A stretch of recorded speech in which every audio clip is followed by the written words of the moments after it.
안녕하세요. 저는 40대 중반의 정승은이라고 해요. 남들이 적당한 나이라고 생각할 때 결혼해서 아이 낳고 잘 살고 있는 평범한 가정주부랍니다. 결혼해서 아내로서, 엄마로서, 또 며느리로서 최선을 다했다고 자부할 수 있어요. 사실 제가 시집살이를 만만찮게 했거든요. 그래도 좋은 마음으로 묵묵하게 며느리돌이 잘하려고 했죠.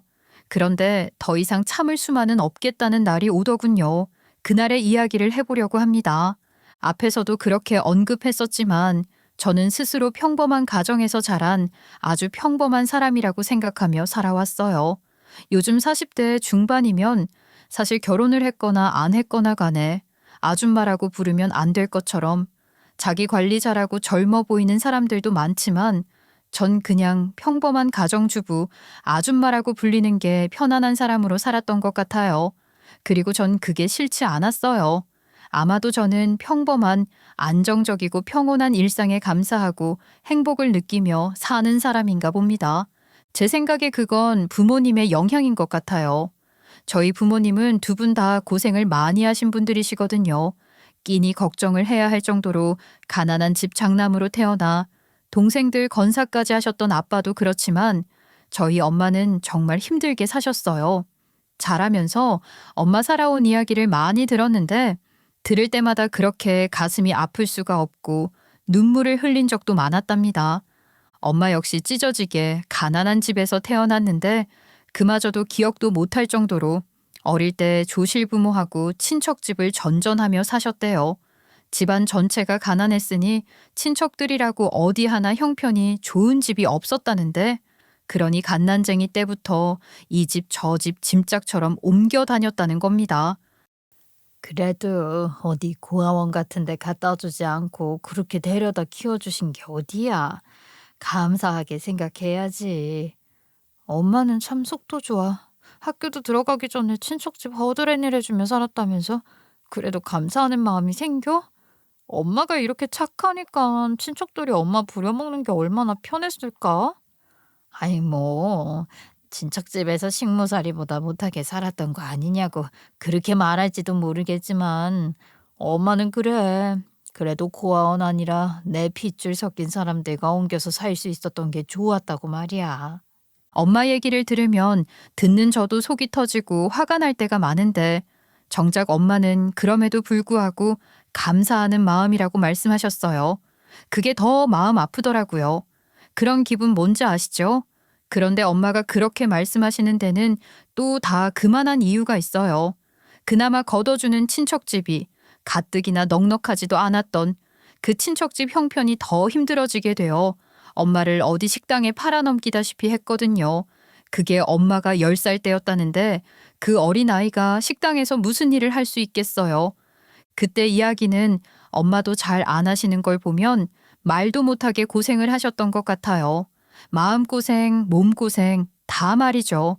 그렇게 식당 겹방에서 지내는 생활도 여기저기 떠돌면서 하셨다는데 12살이 됐을 때 만난 식당 사장님이 정말 좋은 분이셨대요. 그 식당 사장님이 엄마를 거둬주신 덕분에 그곳에서 쭉 지냈다고 하시더라고요. 엄마는 그 식당 사장님을 평생의 은인이라 생각하며 어머니라고 부르신답니다. 아이고 참 살뜰하게 챙겨주셨어. 식당 밥 먹는 거 지겨울 거라고 손수 집에서 해오신 음식도 나눠주시고. 그러니까 내게는 정말 어머니 같은 분이셔. 그 어린애가 식당 겹방에서 혼자 지내는데 얼마나 안쓰러워 보였겠어. 그래도 그때 그렇게 좋은 분 만났으니까 얼마나 다행이야. 그럼 그분 아니었으면 엄만 지금 어떻게 살고 있을지 짐작도 안 돼. 거기서 학교도 다니고 식당 일도 배우고 너희 아빠 만날 때까지 쭉 거기서 살았으니 엄마한테는 그 식당이 집이고 그 사장님이 어머니이신 거지. 12살에 들어가서 아빠를 만나 시집 오기 전까지 그 식당에서 살았다니 정말 놀랍지 않나요? 엄마는 아빠랑 결혼한 후에도 계속 그 식당에 나가 일을 하셨는데 식당 사장님도 연세가 드시고 힘에 부치신다며 장사를 접으셨고 엄마도 식당에 안 나가게 됐지만 꾸준히 찾아뵈며 인연을 이어오고 있었어요. 저도 어릴 때부터 엄마 따라다니며 그 식당 사장님을 할머니라고 불렀거든요. 엄마 아빠 두 분 다 일찍 부모님을 여인분들이셔서 저는 할머니, 할아버지가 한 분도 안 계시잖아요. 그 식당 사장 할머니는 제게도 잘 해주셨는데 할머니가 없었던 저는 엄마 따라 그 할머니 뵈러 가는 걸 무척 좋아했던 기억이 있어요. 아이고, 성은이 왔냐? 그새 또 부쩍 더 큰 거 같네. 명이 요만할 때가 엊그제 같은데 벌써 명이 딸이 이렇게 컸구나. 격세지감이야. 아유, 어머니도 참 그때가 아직도 그렇게 생생하게 기억나세요? 그럼 내 인생에서 제일 열심히 일하고 뛰어다니던 시절 아니냐. 좋은 시절이었지. 어떻게 있겠니? 덕분에 이렇게 착한 딸, 예쁜 우리 소녀도 얻었고 말이다. 아직 한참 더 일하셔도 좋으셨을 텐데 가게 못 나가서 심심하시죠? 무릎이 이 모양이니 어쩌겠어. 할 수 없지. 마음 같아서는 30년도 더 할 수 있지. 아무렴. 제가 뵙기에도 할머니는 무척 건강해 보이셨는데 고질적인 무릎 통증이 심해져서 도저히 장사를 계속할 수가 없게 되셨던 거라고 해요. 할머니는 물론이고 단골들도 몹시 아쉬워했다고 말이죠. 할머니에게도 딸이 하나 있었거든요. 그 딸은 식당 일에는 관심도 없었고 시집가서 잘 산다고 들었는데 남편이 갑자기 죽고 일을 해야겠다며 할머니가 하시던 식당을 다시 열어서 자기가 해보고 싶다고 나선 거예요. 그럼 뭐해요? 정작 할머니 손맛을 전수받지를 못한 걸요. 그래서 할머니 밑에서 오래 일하며 할머니 요리법과 손맛을 전수받은 저희 엄마에게 도움을 청했고 엄마는 할머니에게 은혜를 갚는 심정으로 도우셨죠. 그런데 그 할머니의 딸은 할머니랑은 많이 다른 사람이었어요. 저희 엄마보다 나이가 조금 위이긴 하셨지만 아무리 그래도 엄마를 너무 함부로 대하는 것 같았거든요. 승은이 엄마, 아우 정말 사람이 정말 왜 그래? 바쁠 땐 한 테이블이라도 빨리 비워지는 게 좋은데 뭘 자꾸 더 갖다 드리고 그러냔 말이야. 그것도 혼자서 테이블 차지하고 있는 노인네한테. 아휴, 어머니가 장사하실 때 늘 그렇게 하셨거든요. 혼자 오시는 어르신들을 항상 더 잘 챙기셨어요. 그거는 엄마가 장사할 때 얘기고. 아이, 그리고 그놈의 어머니 소리 좀 작작해. 우리 엄마랑 둘이 있을 때야 그렇게 부르거나 말거나 모르겠지만 가게에서 우리 엄마 얘기할 때는 옛날 사장님이라고 하면 좋겠네. 자기가 식당 주인이다 이거잖아요. 이전 사장님을 엄마라고 부를 수 있는 건 친딸인 자기밖에 없다는 것도 그런 식으로 못 박으며 엄마가 사장님 할머니를 어머니라 부르는 걸 무척 못마땅해 했어요. 쉽게 말해 갑질을 한다는 게 제 눈에도 다 보였으니 엄마도 많이 불편했을 텐데 그래도 할머니 생각해서 묵묵히 도우셨을 겁니다. 저희 엄마는 그런 분이시니까요. 그런저런 사정을 다 알기에 저도 엄마에게 왜 그렇게 당하면서 도와주려고 하냐는 말도 쉽게 꺼낼 수 없었고 그냥 그 아줌마가 싫었던 것 같아요.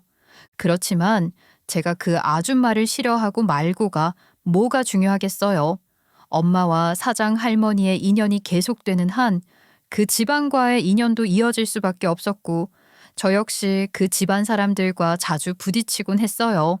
그 아줌마에게는 아들이 하나 있었는데요. 어릴 때는 교류가 거의 없었고 다 커서 할머니 생신 같은 날 가끔 마주치곤 했던 것 같아요. 솔직히 말씀드리면 그 아들이 꽤 훈남이라 많이 설렜답니다. 어떻게 저런 아줌마에게서 이런 아들이 태어났나 싶었고 돌아가셨다는 그 아줌마 남편이 정말 멋지고 좋은 분이셨나 보다 생각했었어요. 승은이 왔니? 오랜만이다. 너도 이제 곧 대학생 되겠네? 할머니가 그러시더라. 너 공부도 좀 한다며? 아, 네? 아니에요. 무슨 그냥저냥 중간치기 하는 거죠 뭐. 할머니가 괜히 그러시는 거예요. 그래? 우리 할머니가 널 참 예뻐하시니까 다 좋아 보이시나 보다. 그런가 봐요.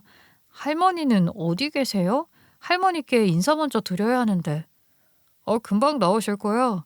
가만 보면 우리 할머니는 나보다 널 더 반가워하시는 것 같아.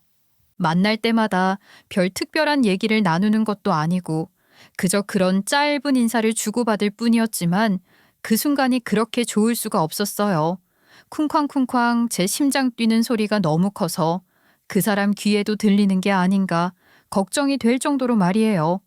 제가 고등학교 다닐 때까지는 정말 애 취급을 하더니 대학생이 되고 나서부터는 여자 취급까지는 아니어도 마냥 애 대하듯 하지 않는 것 같아서 더 설렜던 것 같기도 해요. 그렇다고 그 사람과 어떤 관계로 발전한다거나 그런 생각은 꿈에도 한 적이 없었어요. 그쪽 집안과 엄마가 오랜 인연으로 얽혀 있고 또 할머니는 정말 좋은 분이지만 말했듯이 전 그 사람 엄마인 아줌마가 진짜 싫었거든요. 저희 집 형편이 그리 넉넉한 건 아니었지만 자식이라곤 저 하나였으니 대학 공부는 꼭 시켜주시겠다고 하셨던 부모님 덕분에 저는 대학생이 될 수 있었는데요. 대학 다닐 때 한두 번 남자친구 같은 게 생기기도 하고 다른 애들과 비슷한 대학 생활을 했죠. 그러면서 그 사람에 대한 설렘이나 어떤 감정 같은 것들도 옅어지겠구나 했는데 자꾸만 마주치게 되는 겁니다. 인연이 계속해서 이어진다는 느낌이 들었고 뭐랄까 거부할 수 없는 운명이라고 해야 할까요? 그런 생각마저 들더라고요. 이건 아닌데 안 되는데 그런 생각을 하면 할수록 피할 수 없는 운명이라는 생각이 더 커지는 거죠. 그 사람의 엄마인 아줌마가 명백한 가불관계로 저희 엄마를 대했기 때문에 그런 불편함 속에서 그 사람과 저마저 어떤 인연으로 엮이는 게 정말 싫었는데 결국은 그렇게 되고 말더라는 겁니다. 그럼에도 불구하고 끌렸으니 어쩔 수 없더라고요. 불가항력이란 말을 이럴 때 쓰는 건지 모르겠지만 그 사람이라고 왜 그런저런 생각이 없었겠어요. 그렇지만 저도 그 사람도 복잡하게 얽혀 있는 상황들 보지 말고 우리 둘만 생각하고 싶어졌던 것 같아요. 결국 저희 둘은 사귀는 사이가 되었고 굳이 가족들에게 저희 관계를 숨기려고 하지도 않았어요. 어차피 부딪혀야 할 일이라고 생각했으니까요. 그것도 할머니 생신날 온 식구들이 다 모인 자리에서 그 사실을 알려버렸어요. 아이고, 아이고 세상에 이게 무슨 일이냐. 그러니까 너희들이 좋아 지낸단 말이지? 아이고 세상에 내 새끼들이 좋아하는 사이가 됐다고. 이런 경사가 있나. 오늘은 내 생일이 아니라 너희들이 주인공이다. 엄마도 참 지금 이게 그렇게 좋아할 일이에요? 니들은 지금 그런 걸 꼭 여기서 말해야 했니? 할머니 생신날? 할머니가 이렇게 좋아하시는데 엄마는 괜히 그러시네. 할머니 좋으시죠? 할머니가 제일 좋아하실 줄 알았어요. 좋다마다. 오늘 받은 생일 선물 중에 제일 기쁘고 좋은 선물이구나. 할머니 감사합니다. 저희 예쁘게 잘 만나볼게요. 예상대로 할머니는 대찬성이셨고 아줌마는 완전 반대셨죠. 웃음꽃이 활짝 핀 할머니 옆에서 아줌마는 잔뜩 찌푸린 얼굴로 못마땅해 죽겠다는 티를 팍팍 내셨으니까요. 원래도 그리 웃는 얼굴을 자주 하는 분도 아닌데 그런 표정까지 지으니 저렇게 싫으실까 싶더라고요. 저희 엄마는 어떻게 반응하셨냐고요? 명희야, 우리가 사돈이 되게 생겼지 뭐냐. 어떠냐? 나랑 사돈 되는 건 너도 좋지? 아유, 어머니도 참. 애들 이제 막 만나보겠다고 하는 건데 벌써 그러시면 부담스러워할 거예요. 아닙니다. 전혀 부담스럽지 않고 오히려 좋은데요. 제가 부족한 게 있어도 예쁘게 봐주세요. 잘하겠습니다. 아유, 아니야, 아니야. 그런 게 어디 있어. 둘이 보기 좋아. 그래, 잘 만나봐. 아들, 너는 이제 엄마는 보이지도 않니? 아니, 어쩌면 그런 말을 그렇게 넙죽넙죽 잘도 하는구나. 네가 부족할 게 뭐야? 감지덕지라고 하면 또 몰라. 아유, 실없는 소리 그만하고 넌 이따가 엄마랑 얘기 좀 해. 엄마는 겉으로는 방이고 좋아하시는 듯이 말씀하셨지만 언뜻 걱정스러운 표정을 짓는 게 보였어요. 웃고 계셨어도 제 눈에는 그런 게 다 보이더라고요. 복잡해 보이는 엄마, 마냥 좋아하는 할머니, 대놓고 싫은 내색을 하는 아줌마, 그 사이에서 눈치 없이 팔불출 노릇하고 있는 그 사람, 그날 할머니 생신 잔치는 그렇게 온갖 감정들이 얽히고 설켜 혼란스럽기만 했던 것 같아요. 제 머릿속도 다르지 않았고 말이에요. 보나마나 아줌마는 그 사람에게 저랑 사귀는 걸 두고 닥달을 했을 겁니다. 대충 적당히 사귀고 말아라. 깊게 사귀지 말아라 그러시지 않으셨을까요? 절대 반대, 결사반대니까 당장 헤어지라고 하셨을지도 모르죠. 저희 엄마도 제게 어떤 걱정스런 말씀을 하시지 않을까 싶었는데 엄마는 끝내 제게 아무 말씀도 안 하셨어요. 그저 엄마 속으로 온갖 걱정들을 사기시는 것 같더라고요.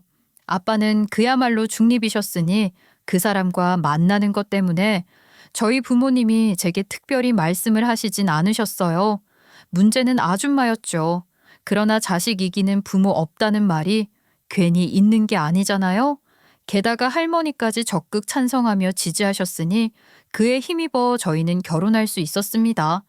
우여곡절이 없었던 건 아니에요. 신혼집 구하는 것부터가 난관이었거든요. 동네를 어디로 할 것인지부터 시작해서 고민하고 결정해야 하는 게 너무 많았어요. 거기다 아줌마, 아니 이제부터는 시모라고 할게요. 시모까지 참견을 하기 시작하는데 결혼을 하기도 전에 앞날이 그려지는 것 같긴 했죠. 신혼집 구한다고 그렇게 머리 싸매고 있지 말고 니들 결혼해서 1, 2년은 들어와 사는 게 어떠니? 아, 그건 아니죠, 엄마. 선배들이 다 그러던데. 가족은 가끔 볼 때 제일 반가운 거라고. 아들, 그렇게 서운하게 말할 거야? 할머니도 자주 찾아뵙고 그러려면 여기 들어와 살면 좋지 뭘 그래. 승은이 네 생각은 어떠니? 네? 그게 엄마는 승은이 곤란하게 그러면 어떡해요. 저희는 학가일 생각 없고요. 본가에서 살아도 할머니는 자주 찾아뵐 테니까 걱정 마세요. 정말 난감해서 어쩔 줄을 모르겠던데 그래도 눈치 있는 남편이 중간 역할을 잘 해줬어요. 남편 입장에서는 시부가 일찍 돌아가시고 시모 혼자 키운 아들이니 시모에게 애틋한 마음이 없지 않았지만 그리 호락호락하게 시모 뜻대로 다 따르려는 마마보이는 전혀 아니었으니까요. 바라는 대로 합가하는 것이 쉽지 않을 것 같으니 시모는 다른 트집을 잡기 시작하더라고요. 아니 내가 무슨 얘 시집살이 시키려고 그런다니. 아직 집안일도 서툴고 그럴 테니까 데리고 있으면서 엄마 밥 먹이며 가르쳐 주려고 하는 거지. 아이고 참, 아들이 밥 못 얻어먹을까 봐 걱정되시면 엄마가 가끔 반찬도 해다 주시고 그러시면 되겠네. 어머니, 제가 신부 수업이라고 할 만한 걸 열심히 했다고 자부할 수는 없겠지만요. 그래도 조금씩 배우고 있어요.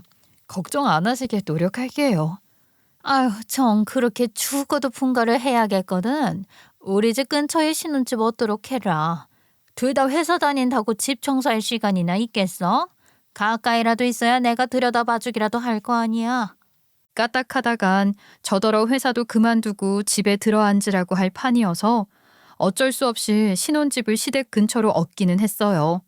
친정이랑 많이 멀어지긴 하는 거지만 여러모로 시댁 있는 동네가 접근성이 나쁘지 않긴 했거든요. 시모 말씀 때문만이 아니라 저희 두 사람 모두에게 특별한 할머니를 자주 찾아뵙고 싶다는 생각이 있었는데 할머니 댁이 시댁과 많이 가까우니 그렇게 하기로 했던 것도 있었어요. 어찌 보면 저희 두 사람이 결혼할 수 있게 해주신 1등 공신이기도 하시고 연세가 있으시니 계시는 동안 더 잘해드리고 싶었습니다. 그런데 그런 마음으로 시댁 가까이에 신혼집을 얻은 것이 무색하게 할머니는 저희가 결혼하고 2년도 차에 되지 않아 돌아가시고 말았어요. 그리고 할머니가 돌아가시고 얼마 지나지 않아 임신 사실을 알게 되었죠. 마음이 너무 허전하더라고요. 아이 가진 걸 알고 나니까 할머니 생각이 더 많이 나는 것 같아. 조금만 더 살아계셨다면 얼마나 좋았을까? 그러게. 돌아가시기 전에 우리가 결혼하는 모습 꼭 보고 싶다고 그렇게 강력하게 응원해 주셨는데 이러실 거면 우리가 결혼해서 애 낳는 것까지 보고 싶다고 하실 것이지. 할머니가 살아계셨다면 정말 좋아하셨을 거야. 그치? 말이라고? 그래도 저기 위에서 지켜보면서 흐뭇해 하실 테니까 건강하게 나서 예쁘게 잘 키우자. 그렇게 아이가 태어나면서 저는 다니던 회사를 그만뒀어요. 엄마가 아이를 봐주러 다니시기엔 거리가 너무 멀고 시모는 식당을 계속하고 계셨으니 갓난쟁이를 남의 손에 맡기긴 싫고 그냥 제가 전업주부로 들어앉아 아이를 키우겠다고 했던 거예요. 사실 시모가 식당에 늘 나가 계시는 건 아니기 때문에 혹시라도 시모가 아이를 봐주겠다고 하실까봐 걱정이 되기도 했었거든요. 아무래도 좀 그렇잖아요. 아이까지 태어났어도 여전히 저를 썩 마음에 들어 하시지 않는 시모에게 아이를 맡겨두고 제 마음이 편할 리가 없죠. 회사 그만둘 때 조금 아쉽긴 했어도 아이 키우는 재미에 푹 빠져 살면서 그런 마음도 다 날려버리게 되더라고요. 그런데 아이가 어느 정도 커서 어린이집 보낼 정도가 되니 그때부터 시모가 본격적으로 저를 부려먹으려 들기 시작하신 겁니다. 그전부터도 신혼집이 시댁 지척이니 시도 때도 없이 시댁으로 부르거나 불쑥불쑥 저희 집에 찾아오기도 하셨고 저희 엄마에게 하던 갑질을 제게도 그대로 하곤 하셨어요. 그런데 아이 키운다고 제가 회사를 그만둔 상황에서 아이를 어린이집에 보내기 시작하니 걸핏하면 저를 식당으로 불러내서 일을 시키시더라고요. 네, 좋게 생각하면 시모가 하시는 식당 일이 바쁘면 제가 자진해서라도 나가서 도와드릴 수도 있죠. 그건 맞는 말이라고 생각합니다. 실제로 단체 손님 예약이 있다거나 일하는 분이 갑자기 못 나오게 되셨다거나 그럴 때마다 식당에 가서 일손을 보태기도 했어요. 근데 특별히 그런 날이 아닌데도 아무 때나 전화해서 갑자기 식당으로 오라고 하시고 막상 가보면 그리 일손이 부족한 상황도 아닐 때가 많더라고요.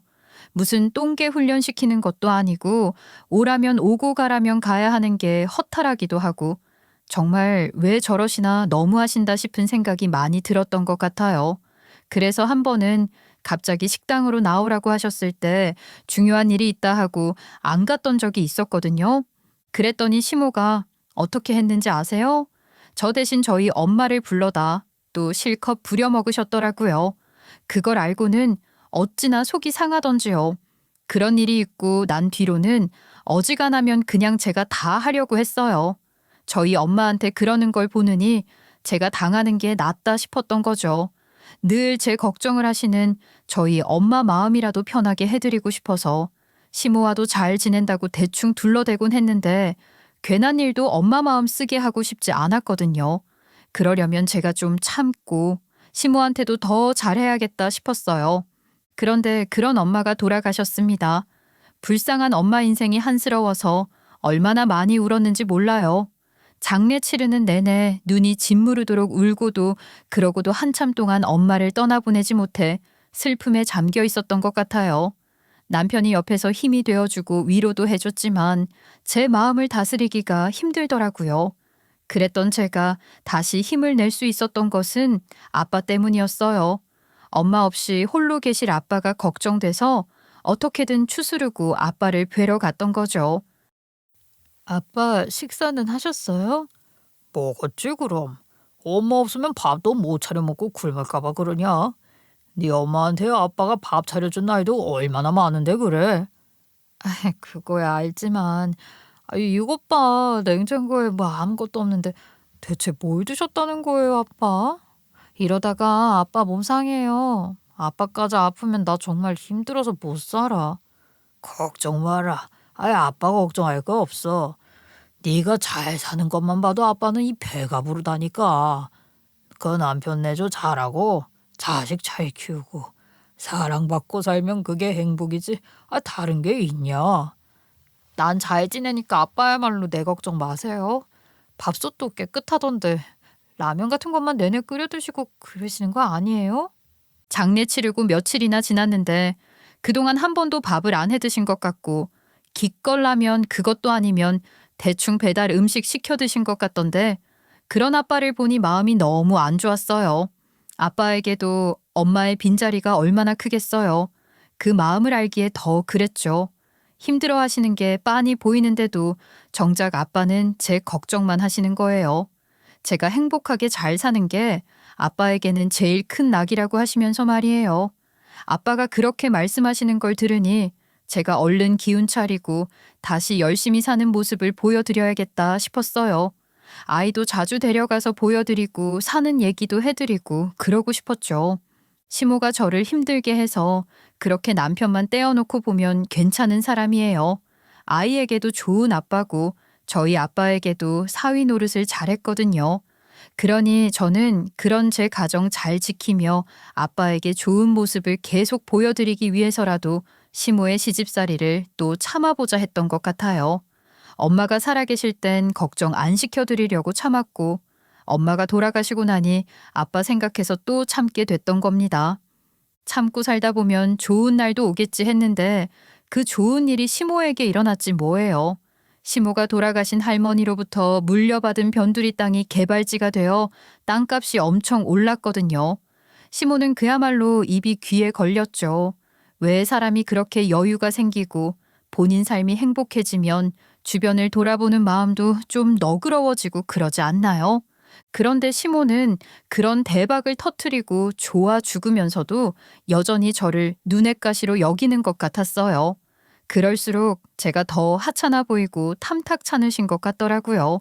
시집살이가 힘든 것도 그렇지만 왜 그렇게 저를 못마땅해 하는 건지.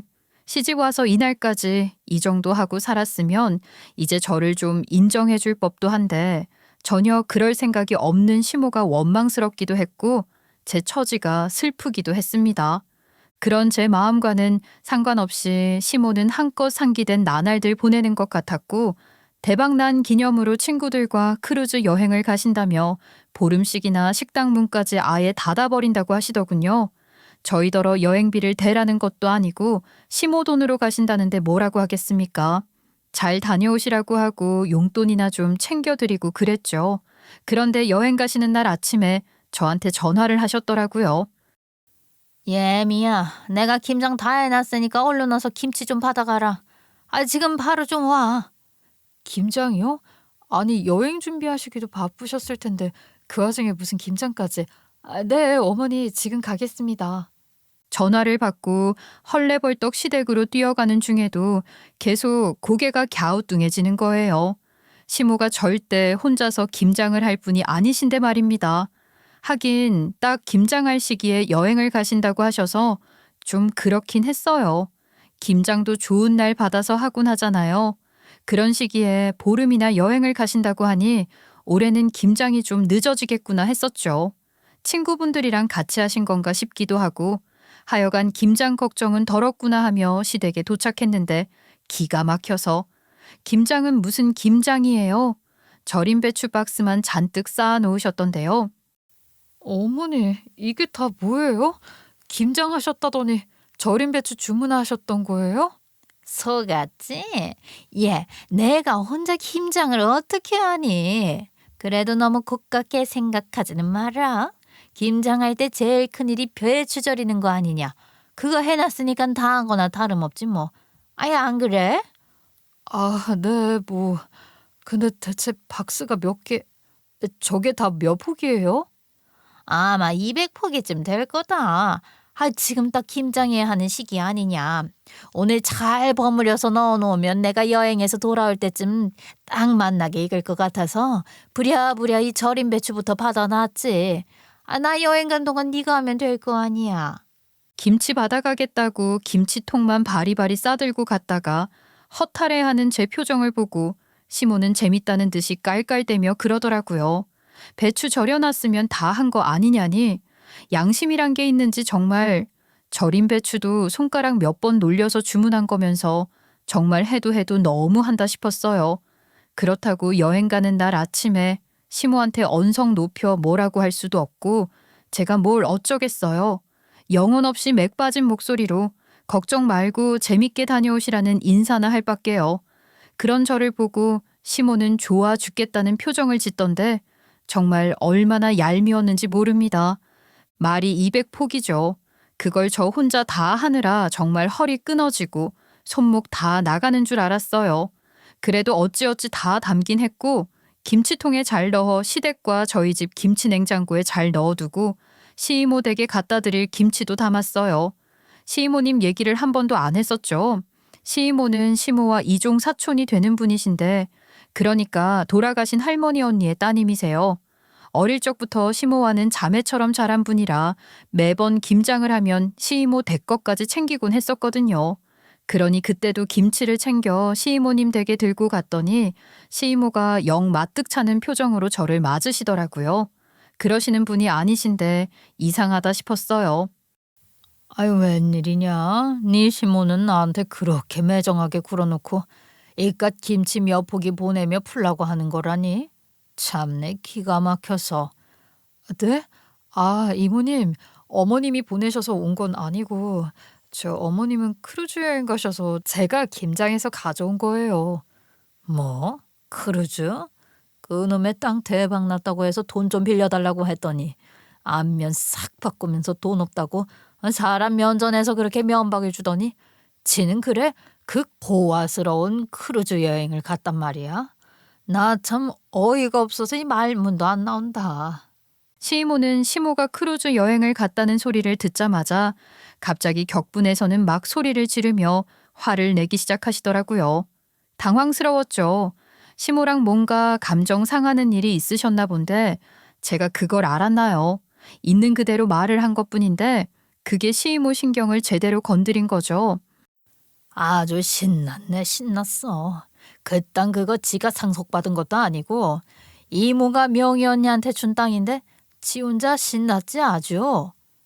명희 언니라뇨? 이모님, 저희 엄마 말씀하시는 거예요? 상속이라니, 그게 대체 무슨 말씀이세요? 어? 뭐? 내가 뭐라고 했니? 아우, 늙으면 자꾸 이름 같은 게 헛나와서. 아, 너도 바쁠 텐데 그럼 그만 가보거라.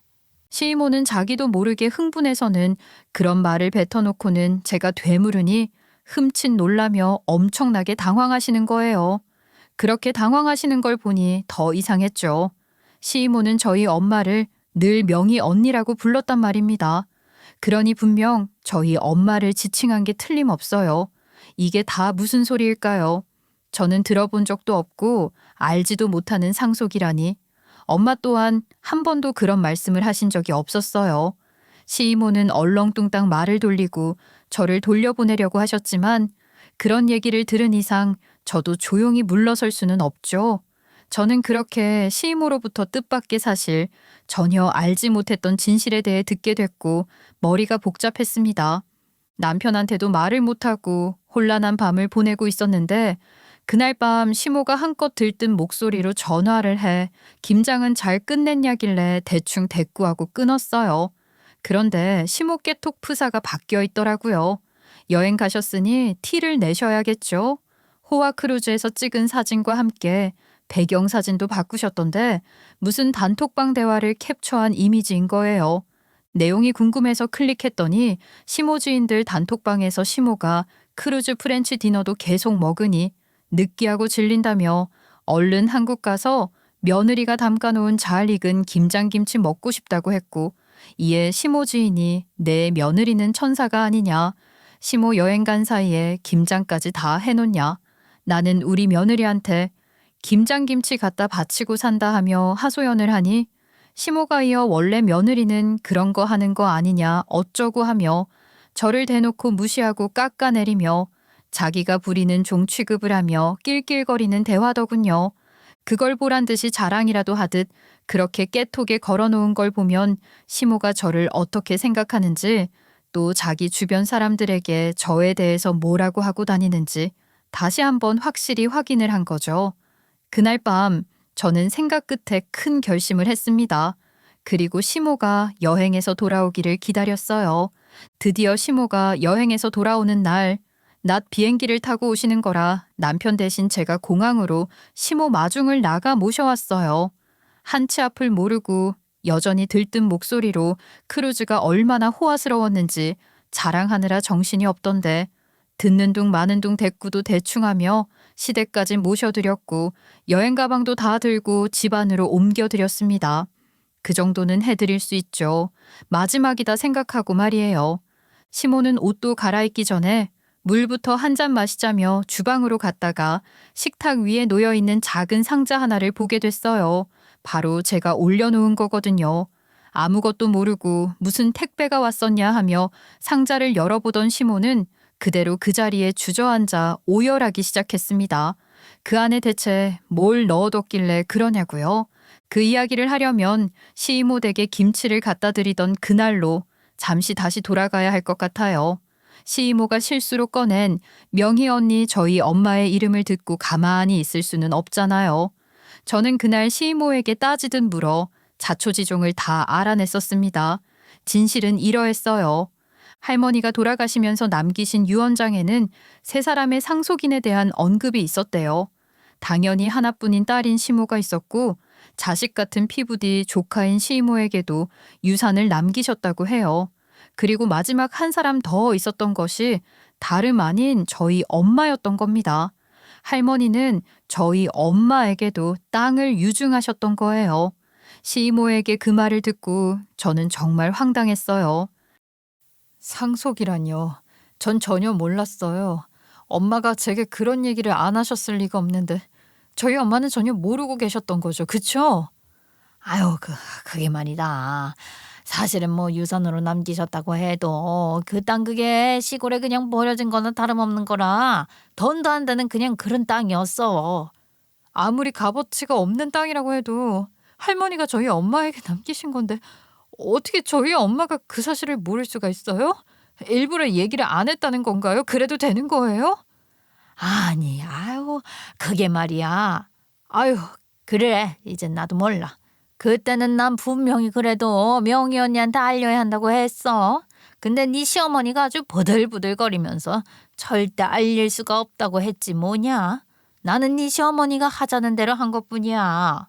시이모 말에 의하면 시모는 자기 엄마인 할머니가 딸도 아닌 저희 엄마를 자식처럼 대하는 걸 평소에도 늘 못마땅해 했는데 할머니가 돌아가시며 유산까지 남겼다고 하니 그 사실을 절대 받아들일 수 없다고 흥분했다고 해요. 그러면서 시이모를 꼬드기기 시작했다는 거죠. 피 한 방울 안 섞인 남에게 무슨 재산을 남기냐고 말입니다. 그냥 우리끼리 입 싹 닫고 유언장 폐기하면 그만이라고 그냥 그렇게 유언장에 적힌 내용을 묵살해버리고 말자는 작당을 했다는 거죠. 그리고 상속인 전원 동의를 가장해 엄마에게 유증된 땅을 명의신탁 형태로 포장해 시모 명의로 등기 이전했고 시이모는 그 대가로 시모에게 돈은 받고 지금까지 함구해 왔다고 하더군요. 지금껏 시이모와 시모의 관계는 친자매 이상으로 돈독했으니 둘이 그렇게 입을 맞춰 비밀을 잘도 유지했던 겁니다. 그런데 엄마에게 상속됐던 그 땅, 그러니까 시이모와 시모가 작당해 시모 명의로 바꿔놓은 그 땅이 알짜배기 땅이 된 거예요. 변두리 쓸모없는 땅인 줄 알았던 것이 대박이 터졌다는 걸 시이모도 알게 됐고 마침 목돈 들어갈 일이 있어 시모에게 돈을 좀 빌리려고 했대요. 근데 그걸 시모가 모른 척 한 거죠. 어떻게 그럴 수가 있냔 말이야. 우리가 보통 사이야? 게다가 그 땅 그거 내가 같이 입 다물어 주지 않았으면 네 시어머니 명의로 바꾸지도 못했어. 근데 그런 나를 이렇게 대한다고? 돈이 더 중요하다 이거 아니냔 말이야. 아휴, 이모님이 지금 제 앞에서 그런 말씀하실 입장은 아니시죠. 어떻게 그러실 수가 있어요? 이모님도 어머님이랑 같이 동조하신 거잖아요. 저요 절대 가만히 안 있습니다. 이거 법으로 심판할 거라고요. 법이라니? 뭐 고소 같은 거라도 하겠다는 거야? 예. 아니 나는 아니야. 나는 빼줘. 네 시어머니가 버린 짓이고 나는 그죠. 그러니까 동조하신 거잖아요. 그것도 죄가 됩니다. 잘 아시겠지만요. 몰랐어. 정말이야. 예. 내가 너를 도와주면은 그 뭐야 정상 참작 그런 거 받을 수 있지 않니? 시이모는 시모에게 분노해서 자기도 모르게 그 사실을 그것도 제 앞에서 발설한 것이니 빼도 박도 못하는 상황이라는 걸 직감하고 제 편에 서서 저를 돕겠다고 하더군요. 시이모에게는 할머니의 유언장을 사진으로 찍어둔 게 있다면서 말이에요. 그걸 넘겨줄 테니 자기는 선처해달라는 건데 일단 저는 시이모에게 증거가 될 만한 모든 걸 넘겨받았어요. 거기에는 상속인 전원 동의를 가장했던 가짜 서류에 대한 증거도 포함되어 있었습니다. 저는 시이모에게서 받은 증거들과 함께 엄마가 할머니와 함께 찍은 사진을 상자에 넣어뒀던 거예요. 시모는 그 증거들을 그리 오래 들여다보지도 않더라고요. 다 자기가 저지른 짓들이니 보자마자 그게 뭘 의미하는지 아는 것 같았죠. 그리고는 바닥에 주저앉아 오열하던데 사실 저는 그 눈물이 어떤 의미의 눈물인지도 모르겠고 또 그게 진짜 눈물인지 뭔지도 알 수가 없었어요. 시모의 모든 행동이 위선으로 보였으니까요. 지금 그렇게 목 놓아 운다고 뭐가 달라지나요? 어떻게 그럴 수가 있어요, 네? 아유, 나는 그냥 엄마가 너희 엄마를 딸처럼 대하는 게 싫었어. 그리고 그 땅은 정말로 재산 가치도 별로 없는 땅이라니까. 그 땅이 얼마짜리 땅인지 중요한 게 아니죠. 그 땅은 할머니가 저희 엄마한테 준 마음이었어요. 단순히 얼마짜리로 환산할 수 있는 게 아니라고요. 그 가치를 왜 어머님이 판단하시죠? 애미야, 이제와 지난 일 들추면 뭐 하겠니? 어차피 네 엄마 재산이면 너한테 상속될 재산이었고 너랑 나랑 우리는 가족 아니냐? 그러니까 왜 그걸 어머니가 결정하고 어머니 맘대로 하셨냐고요. 예? 적어도 저희 엄마에게 사실대로 알리고 상의를 하셨어야죠. 저는 시모에게 할머니가 남긴 유산의 재산적 가치가 아니라 할머니가 엄마에게 남겨주신 그 마음의 크기에 대해 말하고 있었는데 시모는 계속해서 제게 그 땅의 재산적 가치에 집중하는 말만 하더라고요. 그 모습을 보고 확신이 들었죠. 시모가 흘리는 그 눈물의 의미에 대해서 말입니다. 자기 멋대로 가로챈 그 땅이 대박이 난 것이니 이제 와 그 땅 뺏기면 큰일이라는 생각밖에 없었던 거예요. 그 생각으로 세상 끝난 것처럼 오열하고 있는 겁니다. 그러면서도 제게 미안하다는 진심 어린 말 한마디, 저희 엄마에게도 잘못했다는 말 같은 건 끝까지 하지 않았어요. 시모는 그런 사람인 거예요. 저는 할머니가 엄마에게 유증한 그 땅을 되찾는 절차에 돌입했습니다. 그 땅이 저희 엄마에게 유증되었다는 증거는 이미 확보한 상태였고 등기부 등본을 확인해 등기 절차를 확인하고 법원에 등기 말소 및 소유권 회복 청구를 했어요. 고인이 제3자에게 남긴 재산을 상속인, 즉 시모가 탈취했다고 고발한 거예요. 또한 문서 위조, 사문서 변조, 위계에 의한 공무집행방해 등으로 형사 고소도 병행했습니다. 제가 법적 절차를 본격적으로 밟기 시작하니 시모는 저희 집에 찾아와 남편을 통해 저를 주저앉히려고 했어요. 마지막 순간까지도 저나 저희 엄마에게 미안해하는 마음으로 사죄를 하는 게 아니라 어떻게든 그 상황을 모면할 생각뿐인 거죠. 그것도 제게 아쉬운 소리 하기는 싫다는 건지 제 남편을 통해서 말입니다. 애비야, 네가 애미한테 말 좀 잘해봐. 이게 지금 뭐 하는 짓이냔 말이야. 남들이 알면 뭐라고 하겠어? 며느리가 시애미 재산 뺏으려고 법정까지 간다고 하지 않겠어? 어머니, 말씀은 바로 하셔야죠. 제가 어머니 재산을 뺐다니요. 이건 엄연히 저희 엄마 재산을 탈취한 어머님에 대한 법적 절차예요. 아이고, 저것 봐. 저게 지금 어디 시애미한테 할 소리야? 눈 치켜 뜨는 것 좀 보라고.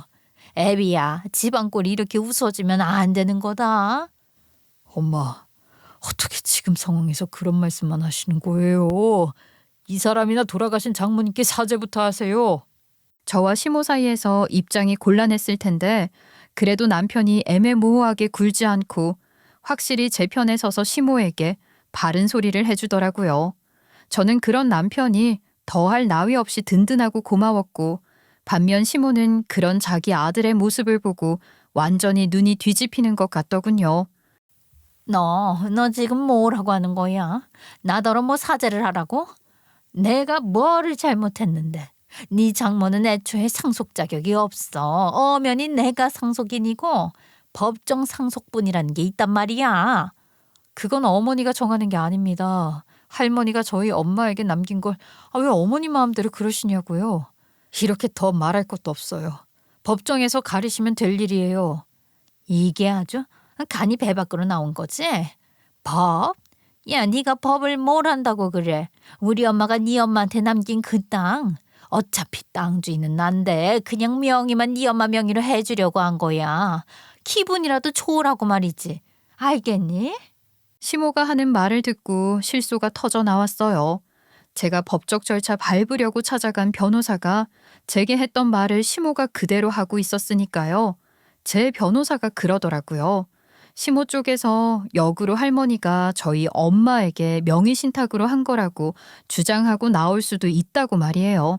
그러니까 제 쪽에서는 저희 엄마에게 유증된 땅을 시모가 자기 멋대로 자기 이름으로 명의신탁한 것을 문제 삼는 것이고, 시모 쪽에서는 처음부터 그 땅을 저희 엄마 이름으로 유증한 것 자체가 명의신탁이었다고 주장하는 겁니다.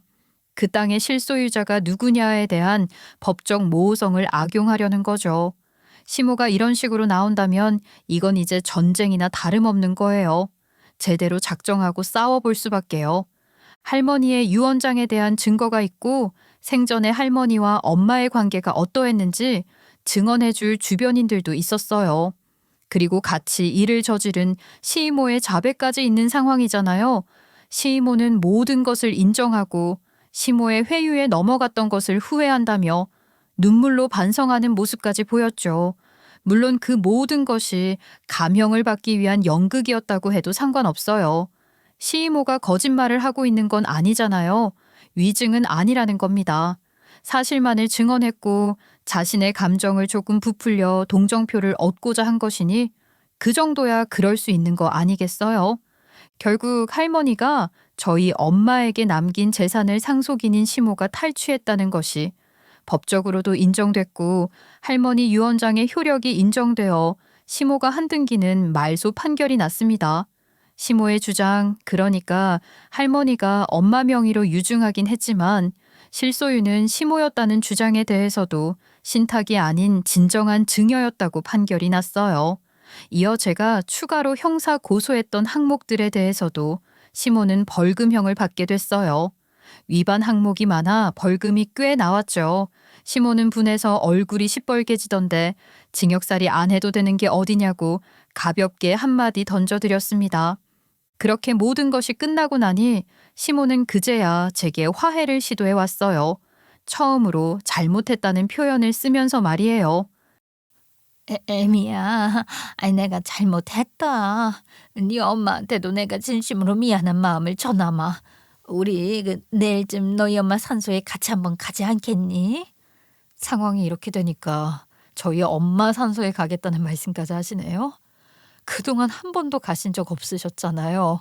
아유, 그동안은 네가 나한테 서운한 게 많았을 거야. 그래, 그랬겠지. 미안하다. 이제부터라도 우리 제대로 정싸가며 지내보자꾸나. 어? 아유, 애미야. 지금 무슨 말씀을 하시는 거예요?